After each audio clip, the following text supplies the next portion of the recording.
Today, New York Attorney General Letitia James spent the morning in a federal courthouse in Virginia, pleading not guilty to 2 counts related to allegations of mortgage fraud that are widely believed to be completely baseless. Charges that President Trump personally, publicly, and repeatedly has pushed for. Just last month, the U.S. attorney who initially oversaw the case, the Eastern District of Virginia's Eric Siebert, left the office after reportedly refusing to bring these charges against James because of the lack of evidence. Though Siebert said he resigned, Trump claimed publicly, felt the need to, that he fired him. Either way, he wouldn't bring the case, so he was just forced out. Now, Trump then appointed one of his former personal criminal defense attorneys, a former beauty queen with no prosecutorial experience whatsoever, Lindsay Halligan, to take over the office, who promptly indicted James despite the reported lack of evidence. This is all giving you a whole bunch of deja vu. It is not deja vu. It's not you. It's the news. I mean, just 2 weeks ago, it was former FBI Director James Comey, another of Trump's perceived enemies, pleading not guilty to the charges brought against him. Those charges also came from Trump's handpicked and newly appointed U.S. Attorney for the Eastern District of Virginia, Lindsay Halligan. Prosecutors in that case also told Halligan there was no there, writing a detailed declination memo to Halligan explaining that after months of investigating, they did not believe there was enough evidence to secure an indictment, let alone a conviction. But again, Halligan indicted Comey anyway. Both Comey and James have requested speedy trials so they can have a chance to prove their innocence as soon as possible. Now, Comey's trial is set for January 5th. Letitia James's trial is set for January 26th. There is a clear pattern here, and we just got yet another example of it.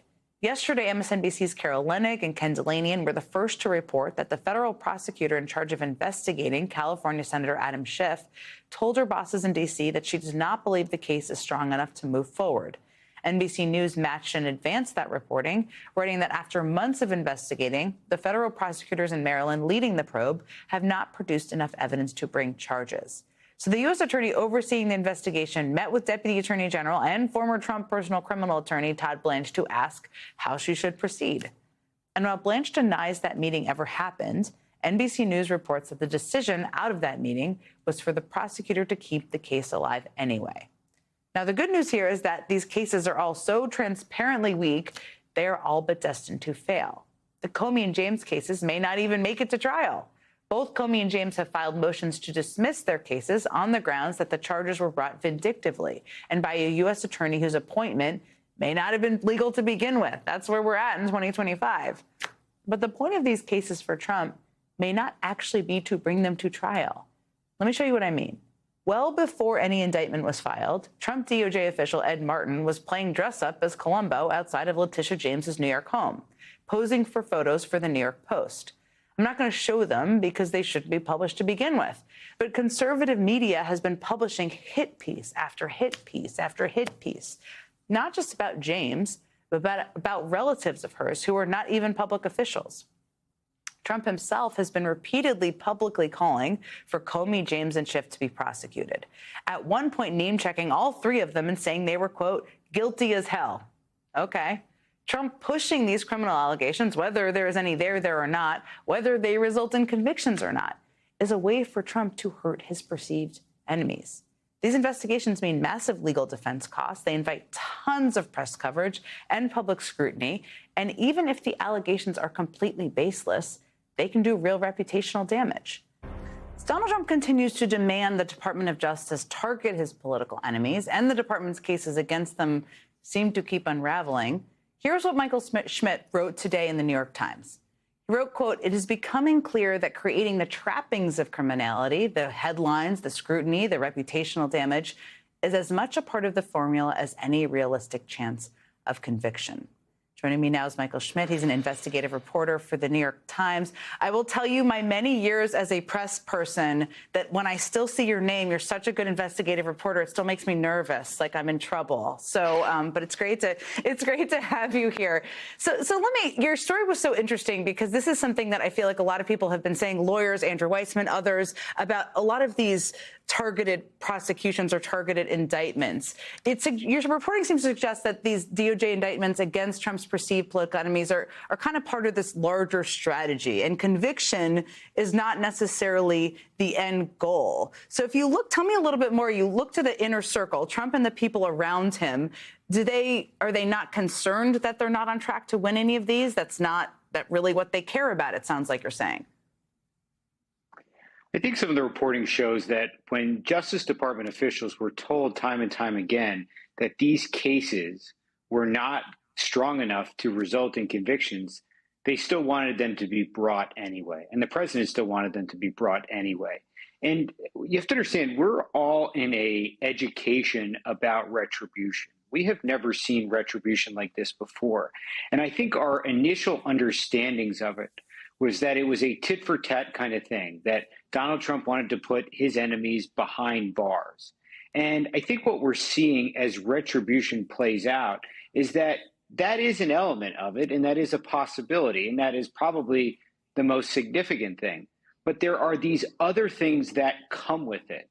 There are additional types of scrutiny. There's an additional type of shaming. It's what these charges do to the individual and how they weigh them down that I think that we didn't totally have an understanding of until we were able to see it in the way that we have. Because we know what it's like for someone to be under investigation, for them to be charged and go to trial. That has gone on in American history for decades. But we have never seen retribution like this. So what are the byproducts of it? What are the other things that come with it? And that's what we're trying to say, is that it's more than just Donald Trump trying to put his enemies behind bars. That the headlines and the legal fees and their reputational impact, which is very hard to manage for a lot of these people, even though a lot of them are fighting back, is part of the goal. One of the things I've been curious about, and you've, I know, done a lot of reporting on this too, is there are a lot of lawyers. It's not just Lindsay Halligan, obviously. I mean, she's moving forward against the recommendations of everybody in her office, but who are watching this happen, this sort of shame game of sorts, shaming targets rather than having strong legal cases. When you talk to people who are still working in the Justice Department and in these departments, how do they feel about this strategy that's happening? People who are still there, who have been there for a long time. Well, I think if you take someone like Eric Siebert as an example, Eric Siebert knew that the cases weren't strong enough. And he knew that there were ethical guidelines that said that if you didn't think the case was strong enough, you couldn't bring it. And you can't bring a case because you're there to name and shame and embarrass someone and tarnish them. You can only bring it if you think you can win at trial and if you think you can win upon appeal. And that's why Eric Siebert told Justice Department officials that he didn't think that there was a case to be made. He was someone who was a Trump U.S. attorney as full and through as he could be. He really wanted to be there, and if he could have indicted this case, he would have. But ethically, he thought that there was a problem where this is not about naming and shaming. It's not about embarrassing. It's about proving beyond a reasonable doubt and then having that case survive an appeal. And he didn't think that that was there. And that's why he provided the counsel that he did. And that's why he was fired. Yet there's still people who are, I mean, they're in this tough position, I guess is my point, right? A lot of these Justice Department lawyers, people who are seeing this strategy be implemented. Do you think there's going to be more of a mass exodus of people if this continues, I guess, from some of these U.S. attorneys' offices? Well, I think the thing that we don't totally understand or appreciate is how diminished the department is. How much has it really been hollowed out? How many people have truly left? What do those numbers look like? And who is still there? I think that in any sort of situation, you can probably find someone to bring a case, but does that mean it's an experienced prosecutor that is going to be able to face up against these high-powered white-collar defense lawyers who are lining up to defend Letitia James and James Comey? In that sense, there's a huge advantage for the defense in the fact that there's only so many prosecutors, folks in the department who want to and are willing to work on these cases. Michael Schmidt, thank you. I'll stop being scared of you. You're a good reporter and love reading your pieces. Thank you so much for staying up with me on a Friday.